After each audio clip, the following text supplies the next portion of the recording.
Hello super friends, तो क्या हाल है सबका। कैंग का कहर देखने के लिए तैयार हो सब लोग। अब 1 महीने से भी कम का टाइम बचा है। Ant Man and the Wasp Quantumania के जितने भी ट्रेलर टीवी स्पॉट्स आए हैं उसमें बहुत सारी डिटेल्स हैं, लेकिन मार्वल वाले फैंस के दिमाग में बस एक आइडिया ठूसने में लगे हुए हैं कि एंटमैन बचेगा नहीं, पक्का मरेगा। अब ऐसा होने के चांसेस लग भी रहे हैं, लेकिन क्वांटममेनिया मूवी की अभी तक की डेवलपमेंट और ये ट्रेलर देखने के बाद मेरा दिल और मार्वल मूवीज का मेरा एक्सपीरियंस चिल्ला चिल्ला कर ये बोल रहा है कि स्कॉट लैंग यानी कि अपना एंटमैन मरेगा नहीं, कम से कम इस मूवी में तो नहीं। हाँ, उसके साथ बहुत बुरा जरूर होगा, और ये बहुत बुरा कितना बुरा है और क्या है ये मैं एक्सप्लेन करने वाला हूँ। साथ में ये भी कि क्वांटममेनिया कैसे कैंग डायनेस्टी की शुरुआत कर सकती है। इस क्वांटममेनिया मूवी का जो सेंट्रल अट्रैक्शन होने वाला है वो 2 चीजों के अराउंड घूम रहा है। पहला स्कॉट लैंग और उसकी डॉटर कैसी लैंग का रिलेशन, और दूसरा है कैंग द कॉन्करर का फॉरएवर क्रिस्टल या फिर टाइम चेयर पाने के लिए एंटमैन की हेल्प लेना। तो पहले लैंग फैमिली के पिता पुत्री के बारे में बात करते हैं। एंटमैन मूवीज की शुरुआत से हमें ये देखने को मिला है कि एंटमैन अपनी बेटी का काफी ज्यादा ख्याल रखता है। जितना भी ज्यादा से ज्यादा टाइम वो उसके साथ बिता सकता था वो बिताता था, लेकिन यही टाइम काफी भयानक चीज तब बन गई जब एंड गेम में स्कॉट लैंग 5 साल के लिए क्वांटममेनिया में फंस गया। तब उन 5 सालों में कैसी लैंग छोटी बच्ची से बड़ी बच्ची बन गई, जिसको ये भी नहीं पता था कि थैनोस के कुकर्मों के बाद उसके पापा जिंदा भी हैं या फिर मर चुके हैं। और जब स्कॉट लैंग क्वांटममेनियम से वापस आए तो फिर से हीरोज के साथ टाइम डकैती के लिए बिजी हो गया, और सबको बचाने के बाद दूसरे हीरोज की तरह ही स्कॉट लैंग को भी काफी अच्छी तरह से पब्लिक ट्रीट करने लगी। अब मुझे लगता है कि यहाँ से कैसी के ऊपर जो असर पड़ा वो ये था कि उसे लगने लगा कि वो भी हीरो बन सकती है। कॉमिक्स के अकॉर्डिंग काफी स्मार्ट भी है, और पॉसिबल है कि एमसीयू में भी उसने पिंप पार्टिकल्स चुरा कर अपने लिए सुपर हीरो सूट को भी डिजाइन कर लिया हो, और अपने तरीके से विजिलेंटेगिरी करने के चक्कर में उसको पुलिस वालों ने धर लिया हो। शायद इसी ट्रेलर में वो जेल से निकल रही थी।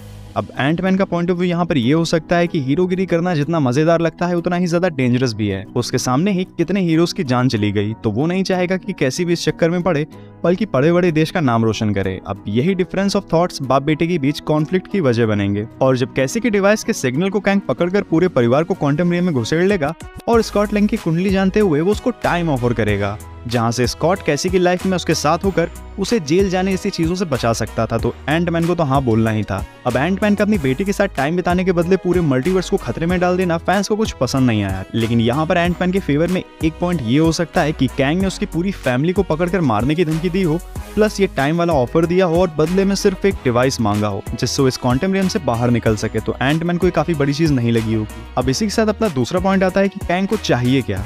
तो यहाँ लोकी शो का कनेक्शन है। जब ट्रू रेमन्स बता रहा था कि कैसे उसने बाकी कैंग्स को हराकर मल्टीवर्सल वॉर जीती थी, तो शायद उसी वॉर के टाइम एक कैंग क्वांटममेनियम में फंस गया होगा, क्योंकि क्वांटममेनिया वाला कैंग इस सेक्रेट टाइमलाइन वाला तो है नहीं, वो तो अपना ह्यू रिमेंस था। तो क्वांटममेनिया वाला कैंग दूसरे यूनिवर्स से इस क्वांटममेनिया में फंस गया है। ट्रेलर में एक हिंट भी मिली थी जब वो एंटमैन को बताता है कि वो एवेंजर्स और एंटमैन को मार चुका है, तो वो अपने यूनिवर्स के हीरोज को मार चुका होगा। बट मल्टीवर्सल वॉर के बाद से कैंग यही क्वांटममेनिया में फंसा हुआ है। अब सवाल ये है कि इतनी सर्वगुण फ्यूचरिस्टिक टेक्नोलॉजी से संपन्न कैंग क्वांटममेनियम से बाहर निकल क्यों नहीं पा रहा है। तो शायद कैंग को कहीं भी और टाइम में आगे पीछे जाने के लिए उसकी शिप और टाइम चेयर की जरूरत भी पड़ती है, और पॉसिबली उसकी टाइम चेयर को चलाने वाला डिवाइस इसी क्वांटममेनियम की एनर्जी से चल सकता होगा। अब अगर इतने सालों से वो अपने डिवाइस को रिपेयर नहीं कर पाया और उसे अब एंटमैन की जरूरत पड़ रही है, तो इसका मतलब यहाँ पर पिम पार्टिकल्स भी काफी इंपॉर्टेंट होने वाले हैं, और उसके एक्सपर्ट पिम फैमिली और एंटमैन भी, क्योंकि यही लोग क्वांटममेनियम की एनर्जी को पिम पार्टिकल से एक्सेस करके चीजों को छोटा और बड़ा कर सकते हैं। और ट्रेलर में जो जाइंट रोटेटिंग सर्कल्स थे जिन पर क्वांटममेनिया के सेट लोगों जैसा कुछ लिखा हुआ दिख रहा है, कैंग को अपनी टाइम चेयर रिपेयर करने के लिए यही एनर्जी जनरेटर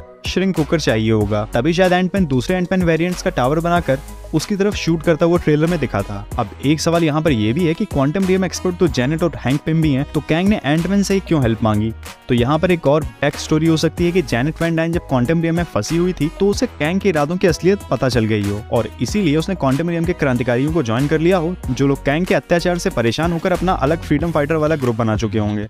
इसमें बिल मरे का कैरेक्टर क्राइलर भी एक होगा जो जेनेट वैन डाइन को पसंद भी करता होगा। अब वैसे ये लोग एक्सिया ग्रुप के मेंबर होंगे जो मूवी में केवल कॉमेडी पर्पस के लिए होगा, लेकिन जेनेट को यहीं से क्वांटममेनियम में सर्वाइव करने का रास्ता मिला होगा, और क्योंकि उसे कैंग के दुनिया तबाह करने वाले इरादों के बारे में ऑलरेडी पता होगा, इसीलिए वो कैंग की इस मूवी में हेल्प करने से मना कर देगी। साथ में पत्नीव्रता हैंक पिम भी मना कर देंगे, लेकिन अपना इमोशनल एंटमैन तैयार हो जाएगा। अब ये टाइम शिफ्ट रिपेयर करने वाला आइडिया शायद अल्टीमेटली काम ना आए, क्योंकि ट्रेलर में ही टाइम चेयर की एक सीन में धज्जियां उड़ी पड़ी। मतलब लैंग फैमिली और पिम फैमिली को हल्के में लेना कैंग की कुर्सी को भारी पड़ गया। अब इन सब के अलावा मोडॉक भी मूवी में दिखेगा, जो कि पहली एंटमैन मूवी से येलो जैकेट होने वाला है। अब मोडॉक भी मार्वल कॉमिक्स का काफी फेमस कैरेक्टर है, तो उसको क्वांटम रियम के लास्ट में मार देना काफी बड़ी अपॉर्चुनिटी को मिस करना होगा। मजा तो तभी आएगा अगर लास्ट में मोडॉक क्वांटम रियम से बाहर आ जाए और बाकी प्रोजेक्ट्स में भी दिखे। अब उसके बाहर आने का मतलब और लोग भी क्वांटम रियम से बाहर आएंगे। मेरा कैसे कि हैंक पिम और जेनेट वैन डाइन की जान काफी खतरे में है। इनमें से कोई एक या फिर दोनों कैंग को रोकने के चक्कर में मर जाएंगे। और जितना हाइप मार्वल वाले एंटमैन के मरने की बना रहे हैं, तो मार्वल की हिस्ट्री देखते हुए एक चीज तो हम लोग समझ ही चुके हैं कि ट्रेलर में काफी गुमराह करते हैं लोग और मूवी में चीजें दूसरी तरह से होती हैं। तो पॉसिबल है कि एंटमैन क्वांटम मेनिया में मरे नहीं, बल्कि कैंग को रोकने के चक्कर में या तो क्वांटम रियम में ही फंसा रह जाए और उसकी टेक्नोलॉजी और उसका सूट डिस्ट्रॉय हो जाए, या फिर जो वो ट्रेलर में बोल रहा था कि हम दोनों को हारना होगा, उसका मतलब ये हो कि वो कैंग को लेकर टाइम में पीछे या फिर किसी दूसरे यूनिवर्स में पहुंच जाए, जहां से अगले एमसीयू प्रोजेक्ट्स जैसे फैंटास्टिक फोर जैसी मूवी का कनेक्शन हो। या फिर एक पॉसिबिलिटी ये भी है कि ये वाला कैंग काउंसिल ऑफ कैंग्स के पास पहुंच जाए, क्योंकि मूवी की थीम और टाइटल में भी एक नई डायनेस्टी की शुरुआत बताया गया है। तो हो सकता है कि ये सीधे एवेंजर्स द कैंग डायनेस्टी से कनेक्टेड हो, जहां अलग अलग यूनिवर्सेस के कैंग की काउंसिल क्वांटम मेनिया की लास्ट में दिखा दी जाए। कॉमिक्स में हर टाइमलाइन के कैंग्स ने सब कुछ सही तरीके से चलाने के लिए अपनी काउंसिल बना डाली थी, जिसको काउंसिल ऑफ कैंग्स कहते हैं। वैसे भी क्वांटम रियम के अंदर और बाहर टाइम अलग अलग तरह से बीत है, तो हो सकता है जब तक क्वांटम मेनिया के इवेंट्स कंप्लीट हो, बाहर की सारी मूवीज के इवेंट्स पूरे होकर कैंग डायनेस्टी का टाइम आ जाए। और इस बीच अलग अलग शोज एंड मूवीज में, जैसे Loki season 2, fantastic four movie में कैंग द कॉन्करर के दूसरे वेरिएंट्स भी देखने को मिले हैं। खैर, ये कुछ ज्यादा ही ओवर थिंक कर लिया मैंने। अब आपकी थियरीज कमेंट्स में जरूर बता डालो, और एंटमैन का फेट क्या लगता है आप लोगों को, कि वो बचेगा या फिर मर जाएगा, ये भी कमेंट्स में बता डालो। तो अब आज इस वीडियो में इतना ही। अब लाइक एंड शेयर करें इस वीडियो को, सब्सक्राइब करें हमारे सारे नीले बर्फीले चैनल्स को। तो मिलते हैं नेक्स्ट वीडियो में, तब तक आप ये वाले वीडियोस देख डालो।